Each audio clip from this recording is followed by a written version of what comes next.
Espírito Santo, Espírito Santo, expanda as nossas afeições, expanda a nossa compreensão de quem Deus é. Espírito Santo, Espírito Santo, Espírito Santo, expanda as nossas afeições a respeito de quem Deus é. Espírito Santo, Espírito de Deus,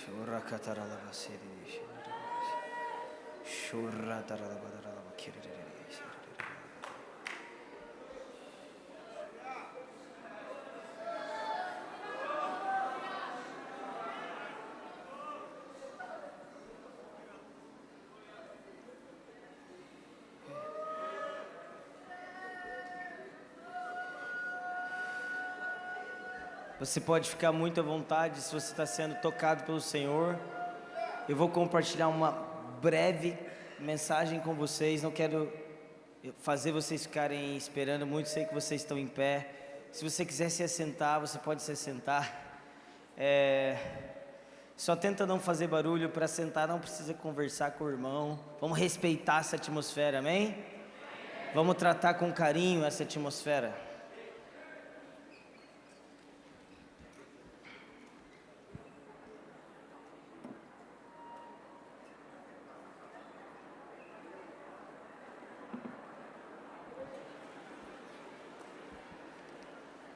Jesus.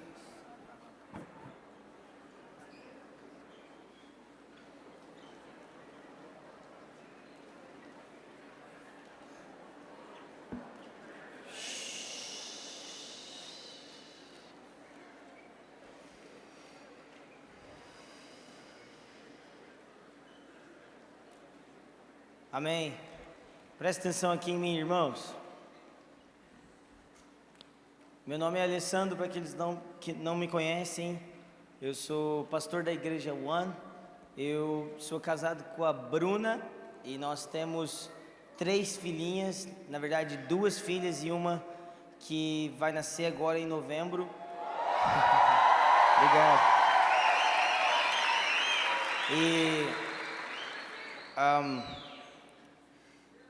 Eu tenho sentido um grande peso da parte de Deus. Quem não sabe, eu estou morando em Londres, então a gente está plantando uma igreja lá. Temos uma igreja de 15, 20 pessoas na nossa casa há 1 ano e meio, nascendo e discipulando pessoas, gastando tempo lá. Então as minhas vindas para o Brasil estão bem mais escassas, eu estou vendo bem menos mesmo. E quando eu venho, eu priorizo ficar na igreja local, né, nas minhas igrejas que eu plantei aqui, da qual eu faço parte, que é a igreja One. E uma das coisas que o Senhor tem mais gerado peso em mim, nessa vinda, é a respeito da centralidade de Deus e a centralidade de Cristo naquilo que fazemos. Eu vou ser muito breve, então eu preciso da sua atenção, amém? Irmãos, é muito possível que a gente viva uma vida evangélica sem entendermos o que é a boa notícia do Evangelho. É muito possível que a gente se atenha aos resultados do Evangelho e não ao Evangelho. Eu tenho convicção que se nós perguntarmos para a maioria dos nossos irmãos aqui hoje qual é a boa notícia, muitos de nós responderíamos: ir para o céu. Outros responderiam: agora eu tenho uma nova oportunidade de vida. Outros responderiam: eu era pecador, agora sou santo. Outros responderiam: bom, eu era aquilo e agora eu tenho isso. Eu ia ter isso, mas agora eu tenho aquilo.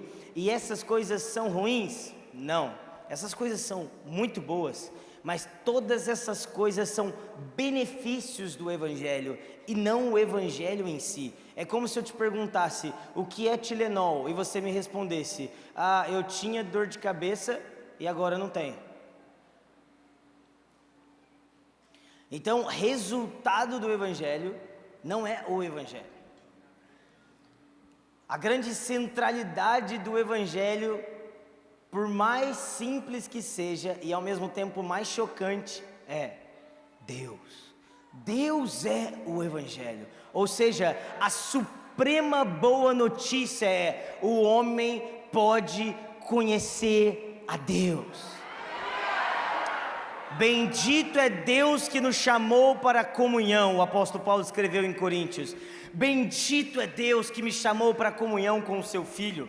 Irmãos, é possível que a gente faça a igreja em nome de Jesus sem Jesus. É possível que o Espírito Santo deixe de vir nos nossos cultos e a gente nem mesmo sinta falta, ou o pior, a gente nem reconhece. É possível. E eu acredito, quantos aqui são de outras igrejas? Levanta a mão. Eu quero deixar muito claro que quando eu estou diante de uma multidão como essa, eu não estou pregando a respeito de uma igreja. Eu estou comunicando com muitas igrejas. Então você precisa entender e não ser mesquinho de achar que eu estou falando de uma igreja. Amém? Eu quero que nessa noite nós olhemos para nós e para as nossas comunidades. É possível que a gente viva igreja sem Cristo. E eu vou te falar uma coisa: triste é o fato de que o Brasil tem feito isso muito. Nós somos um país cristão, seja católico ou evangélico. Nós somos um país majoritariamente cristão. Nós somos também um país corrupto. Nós somos um país com escândalos na igreja. Nós somos um país que copia e cola qualquer evento e qualquer coisa que rola fora das paredes da igreja, a fim de atrair as pessoas a Deus, como se o evangelho de Cristo não fosse suficiente para isso. O apóstolo Paulo, presta atenção, o apóstolo Paulo diz em Romanos 1, versículo 16: eu não me envergonho do evangelho, porque é poder de Deus. Irmãos, os homens das escrituras, os apóstolos em específico, foram presos, mortos, separados ao meio, decapitados, enforcados. E por quê? Porque Roma tinha medo das conferências deles? Não. Porque Roma tinha medo das músicas deles? Não. Porque Roma tinha medo do poder financeiro de Paulo? Não. Porque Roma tinha medo de Paulo ser político? Não. Porque Roma tinha medo da mensagem de Paulo. A ponto de precisamos calar esses irmãos, precisamos calá-los, a ponto de colocar fogo no corpo desses irmãos chamados cristãos.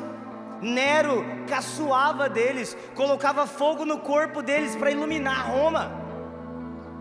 Mas o apóstolo Paulo dizia, se eu não me engano, na carta ao Timóteo ou Tito, eu não me lembro agora, mas eu estou em algemas, mas o evangelho não. O apóstolo Paulo escreveu Filipenses de uma prisão, e ele diz: alegrai-vos comigo. Que mensagem é essa? Essa mensagem é uma empolgação, um frio, um arrepio. O que é essa mensagem? Que mensagem é essa, irmãos? Que boa nova é essa? Irmãos, infelizmente é possível fazer igreja sem Cristo, e nós temos feito isso.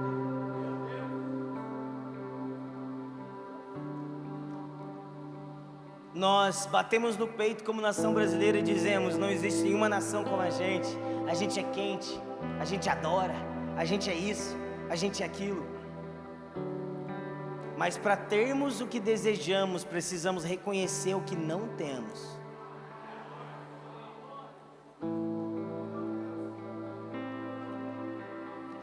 A nossa arrogância tem nos liderado à frieza. E maquiamos frieza com barulho. Maquiamos frieza com mais eventos, mais canções, mais livros, mais atividade. Como posso fazer os jovens da igreja queimar? Como posso fazer os anciões? Como posso fazer isso? Mais atividade. Onde está a centralidade de Cristo? Irmãos, Pensa em você, pensa na sua igreja, pensa no seu casamento, onde está a centralidade de Cristo.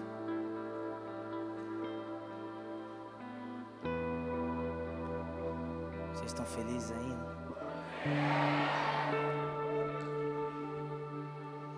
Uau. Na nossa nação se fala muito sobre ser apostólico, ser profético. Vocês estão comigo? Estão me ouvindo? Ser apostólico, ser profético, como ser apostólico é quase uma cartinha mágica que você fala para deixar tudo mais poderoso. Adoração profética, dança profética, palavra profética, copo profético, púlpito profético. Nós usamos essas palavras como para empoderar o que a gente quer falar. É igual aqueles irmãos que não apreciam e não estudam a história de Israel e o plano de Deus, mas usam o shofar e todos os utensílios judaicos como se aquilo fosse empoderar a igreja dele. É aquela velha frase de um homem chamado Keith Green: ir no McDonald's não te faz um hambúrguer, como ir na igreja não te faz um cristão. Onde está Cristo? Onde está a centralidade?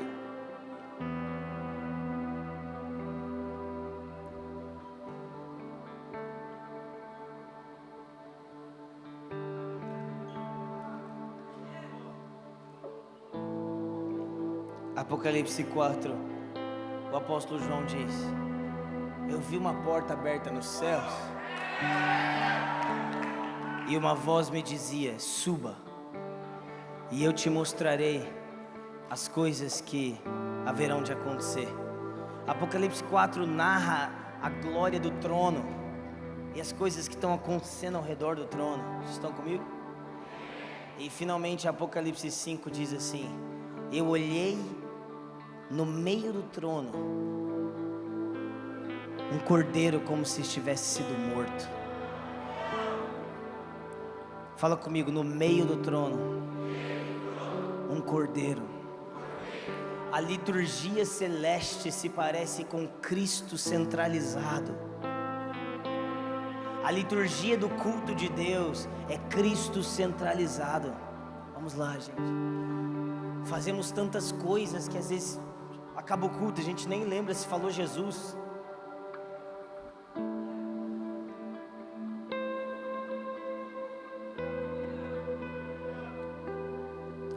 Terminamos o culto com o nosso TikTok abastecido, com o nosso Instagram abastecido.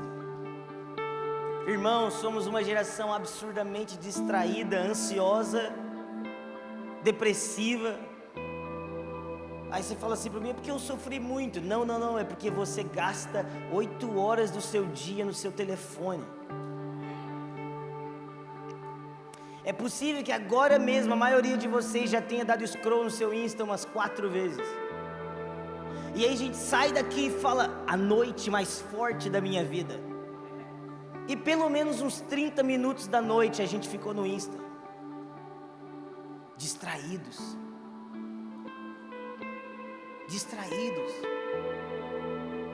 Como podemos curar isso? Não podemos. Apenas Ele pode. Eu não posso curar a sua distração promovendo uma atração mais legal. Não existe nada mais atrativo do que a glória de Deus. O fundo, o seu homem interior, a sua mulher interior, as suas entranhas estão clamando por Deus. Mesmo que você não saiba, dentro de você existe um clamor dizendo: eu preciso saber quem Ele é. Tozer dizia: a pergunta mais importante da sua vida é: quem Deus é? Quem Deus é? Uau! A centralidade de Cristo. Irmãos, pastores de jovens, líderes, amigos, você lidera uma célula, um grupo caseiro, você que quer fazer pregação na rua, olhe para mim, para tudo, para tudo. Cristo, quem Ele é, quem Ele é.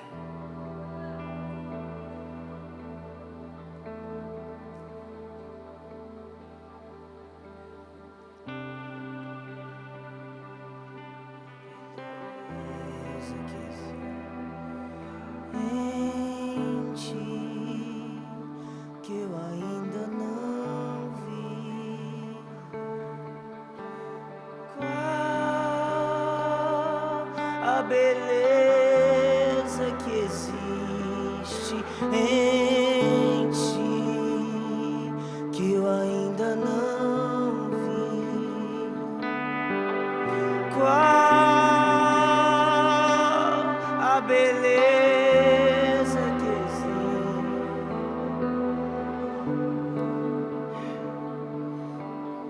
Romanos 11, o apóstolo Paulo, se você quiser abrir Romanos 11, 33, mas presta atenção em mim, é um texto muito famoso, você vai lembrar, está ali, pronto.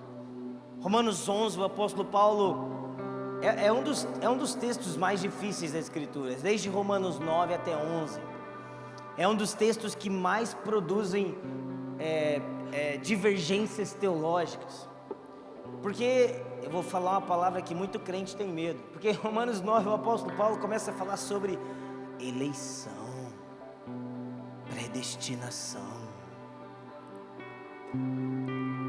Então ele começa a falar sobre eleição, predestinação. Finalmente em Romanos 11 ele começa a apresentar o plano de Deus, e como o plano de Deus envolve judeus e gentios, e como Deus escolheu os judeus como um povo, como uma nação, da qual Cristo, o Messias, viria dessa nação. As promessas foram dadas a essa nação, e por intermédio dessa nação, as nações viriam a crer. E o apóstolo Paulo começa a dizer, agora eles são rejeitados? De maneira nenhuma. E ele começa a apresentar todo esse mistério de Deus, como Deus em sua soberania, Ele orquestrou que através da falha de Israel, os gentios fossem salvos, e agora através da plenitude dos gentios, os judeus serão salvos, e na plenitude dos judeus, Cristo retornará. Ele começa a apresentar esse plano maravilhoso, e aí Paulo do nada ele dá um pause, bum, e ele diz isso, fala comigo, profundidade da riqueza, da sabedoria e do conhecimento de Deus. Irmãos, não sou eu, não é você, presta atenção, o que está acontecendo aqui é que Paulo, no meio da sua pregação, e acredita em mim, Paulo conseguia pregar bem, Paulo tinha bons argumentos, ele não se perdia na sua narrativa não, Paulo não precisava de frase de efeito, Paulo não precisava ficar tentando fazer você gostar da mensagem. Os escritos de Paulo não precisaram de impulsionamento no Instagram para virar best-seller.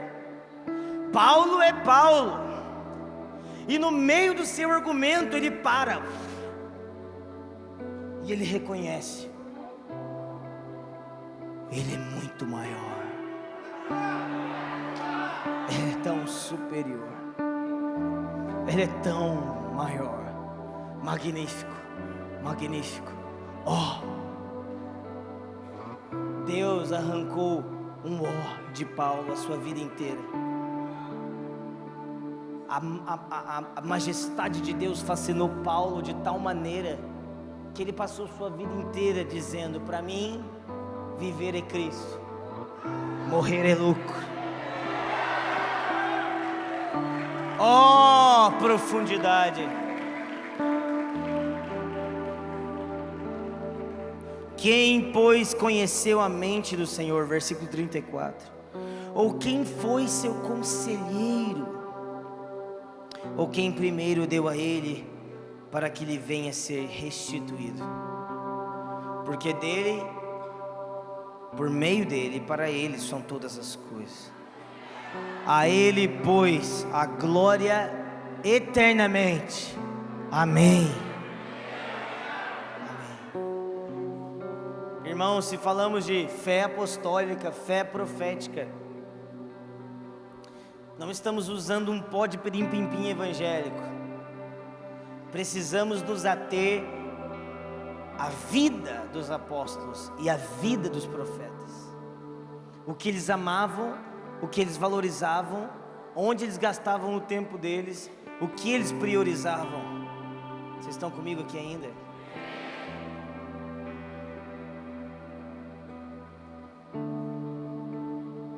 É breve a mensagem, e é essa. Nós precisamos urgentemente voltar os nossos olhos para Ele.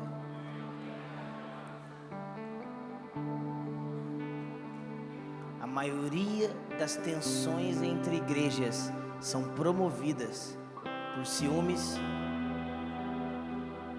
arrogância,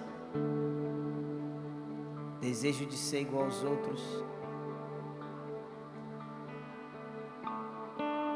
Gastamos mais tempo comentando coisas que vimos no Instagram do que vimos aqui.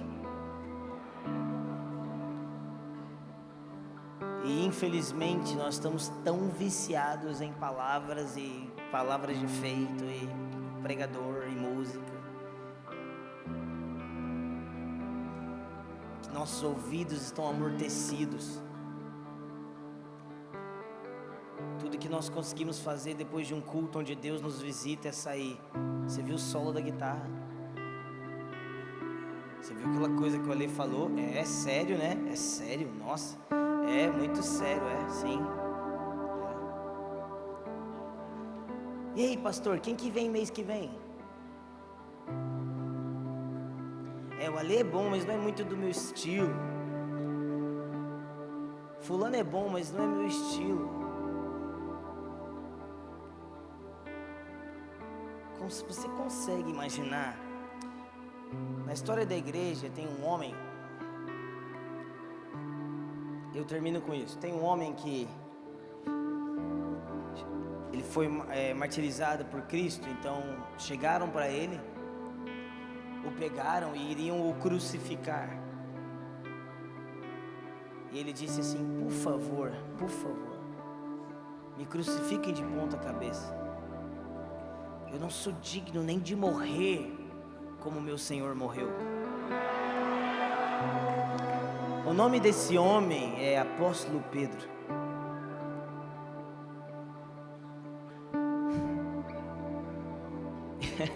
Eu quero que você olhe para a sua vida, ok? E você analise a sua vida.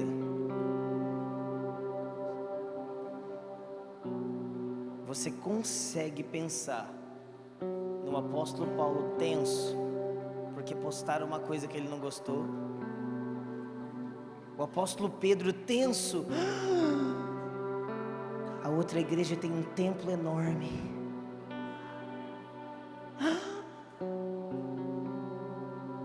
Gente, nós somos tão rasos. Tão rasos. Como podemos resolver isso? Nós precisamos do Espírito de Deus. Nós precisamos submeter as nossas vidas. Olha aqui, pai e mãe. Isso é só minha opinião, tá? Você é completamente livre de discordar disso. Mas é muito fácil a gente bater no governo e falar: a agenda, o progressismo. Quantas vezes você senta e ora com seus filhos?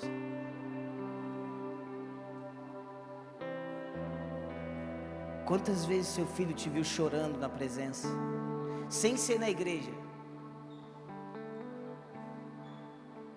Seu filho tem espaço na sua agenda?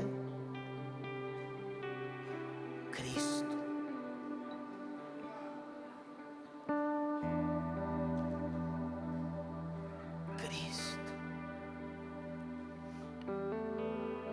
Feche seus olhos comigo. Espírito Santo, derrame a sua presença sobre nós. Derrame a sua presença sobre nós.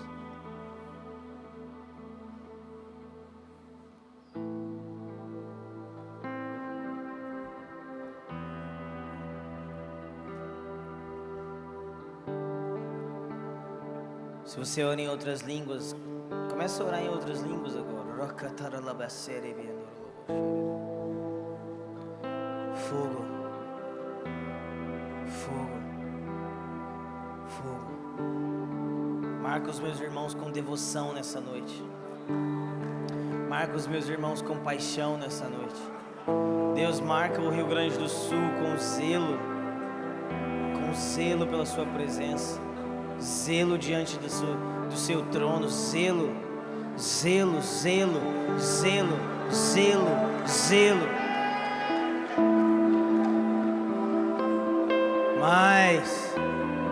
Mais.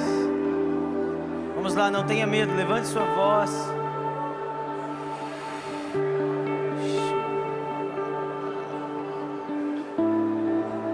Mais.